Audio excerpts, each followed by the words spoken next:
नमस्कार, स्वागत है आपका जीवन 24 में और मैं हूं आपके साथ प्रियांशी। लोकसभा 2024 के चुनाव के लिए दोनों चरणों में चुनाव हो चुके हैं, जिसमें से 191 सीटों पर वोटिंग हुई है। लेकिन ये साफ तौर पे देखने को मिला कि दोनों ही चरणों में साल 2019 के मुकाबले वोटिंग के परसेंटेज कम है।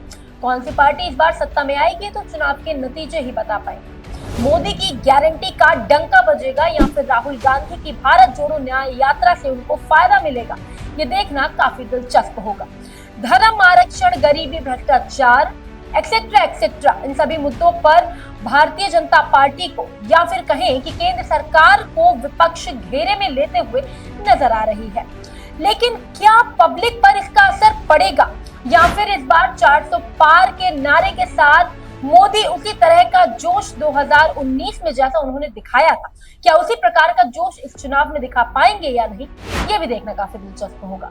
खैर चलिए वीडियो की शुरुआत करते हैं और आपको इस बात से रूबरू करवाते हैं कि विपक्ष आखिर किन मुद्दों को आधार बनाकर केंद्र को घेरे में ले रही है और चुनाव का इस पर क्या असर पड़ेगा। अगर इस बार बात करें केंद्र सरकार की, तो बीजेपी की सरकार अगर एक बार फिर से केंद्र सरकार बनती है तो नरेंद्र मोदी हमारे देश के पहले प्रधानमंत्री यानी जवाहरलाल नेहरू का रिकॉर्ड तोड़कर देश के सबसे लंबे पीरियड के प्रधानमंत्री बन जाएंगे। भारतीय जनता पार्टी इसके लिए दिन रात एक किए हुए है। पीएम मोदी के मिशन 400 पार के लिए साम दाम दंड भेद सभी लेवल पर काम चल रहा है, लेकिन कुछ मुद्दे ऐसे भी हैं जो बीजेपी के लिए मुश्किलें खड़ी कर सकते हैं, जैसे आरक्षण खत्म कर देने वाली सरकार। विपक्ष इस बात का एक पूरा का पूरा नैरेटिव सेट करने में सक्सेसफुल रही है कि सरकार आरक्षण खत्म करने वाली है। इसके लिए गृह मंत्री अमित शाह का फर्जी वीडियो तक जारी कर दिया गया था।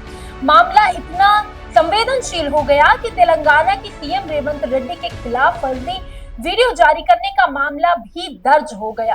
गूगल में एक बार आरक्षण लिखिए तो पता चलेगा कि विपक्ष के नेता किस तरह नैरेटिव सेट कर रहे हैं कि सरकार अगर वापस आती है, यानी बीजेपी की सरकार अगर वापस आती है तो आरक्षण को खत्म कर देगी। कहीं आप नेता संजय सिंह, तेजस्वी यादव, डिम्पल यादव, अखिलेश यादव, राहुल गांधी, प्रियंका गांधी जैसे तमाम नेताओं ने इस दौर में ऐसे बयान दिए हैं जिसका सीधा सीधा मतलब ये निकलता है कि बीजेपी सरकार अपने तीसरे कार्यकाल में आरक्षण को खत्म करने का पूरा मन बना चुकी है। दूसरी तरफ इस मुद्दे को बढ़ता देखकर खुद पीएम मोदी, अमित शाह और इनके जितने भी नेता हैं उन्हें बार बार ये बोलना पड़ रहा है कि देश में कोई भी सरकार आ जाए आरक्षण को खत्म नहीं कर सकती। अगर दूसरे मुद्दे पर आए तो दूसरा मुद्दा ये बनता दिख रहा है कि संविधान बचाओ नारा, ये खुद में एक मुद्दा बनता हुआ दिख रहा है और अचानक पिछले 15 दिनों में देश में संविधान बचाने की बात दोनों पक्षों से होने लगी है।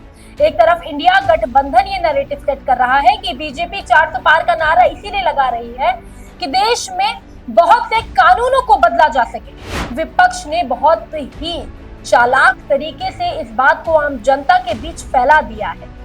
सीएसडीएस के सर्वे में ये बात सामने आई है कि गांव-गांव में ये बात मुद्दा बन रही है कि ईडी और सीबीआई के जरिए सरकार मनमानी कर रही है।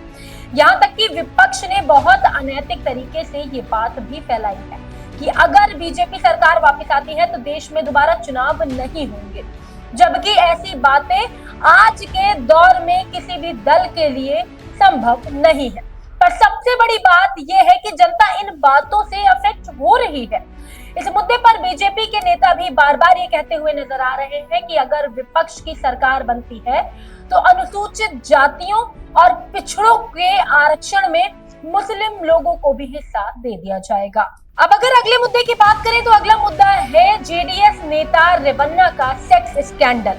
कर्नाटक में दूसरे चरण में वोटिंग से ठीक 2 दिन पहले देश के पूर्व पीएम एचडी देवगौड़ा के पोते सांसद प्रज्वल रेवन्ना की सैकड़ों सेक्स सीडी वायरल हो गई। इन सीडी के वायरल होते ही रेवन्ना के घर की एक कुक ने रेवन्ना और उनके पिता के खिलाफ मामला भी दर्ज करवाया।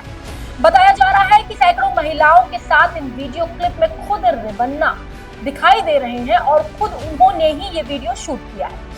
इस घटना के सामने आने के बाद कर्नाटक सरकार ने सांसद प्रज्वल रेवन्ना से जुड़े कथित सेक्स स्कैंडल की जांच के लिए एक विशेष टीम का गठन किया है और इस पर वो फैसला लेंगे। बताया जा रहा है कि रेवन्ना जर्मनी भाग गए हैं क्योंकि बीजेपी और जेडीएस कर्नाटक में एक साथ चुनाव लड़ रही है, इसीलिए जाहिर है कि रेवन्ना के लिए बीजेपी किरकिरी होनी तो तय है। हालांकि भाजपा के प्रदेश प्रवक्ता एस प्रकाश ने इस बात को कहा है कि हमारा एक पार्टी के तौर पर इस वीडियो से कोई भी लेना देना नहीं, ना ही हमने इस मामले में राज्य सरकार द्वारा विशेष जांच दल गठित करने के फैसले पर कोई भी टिप्पणी दी है। पर चाल, चरित्र और चेहरे की बात करने वाली बीजेपी के लिए तो मुश्किलें बढ़ गई है। इसी बीच बीजेपी के एक नेता ने यह दावा भी किया था कि उन्होंने जेडीएस अध्यक्ष को करीब 2976 सेक्स क्लिप की जानकारी देने वाला पत्र भी भेजा था, जिसमें स्पष्ट किया गया था कि इसमें देवगौड़ा परिवार के लोग शामिल हैं। सवाल उठता है कि ये सब जानते हुए भी बीजेपी ने जेडीएस से गठबंधन क्यों किया। अब अगला मुद्दा आता है कि एआईएमआईएम और बीएसपी से नहीं बनी बीजेपी की टीम भी। बीजेपी के लिए साल 2014 और साल 2019 के चुनावों में कभी बीएसपी तो कभी एआईएमआईएम के प्रत्याशियों ने मुकाबले के त्रिकोणीय बनाकर बीजेपी को बहुत सी सीटों पर लाभ पहुंचाया है। पर इस बार ओवैसी और मायावती से इस प्रकार के फेवर नहीं मिलते दिख रहे हैं।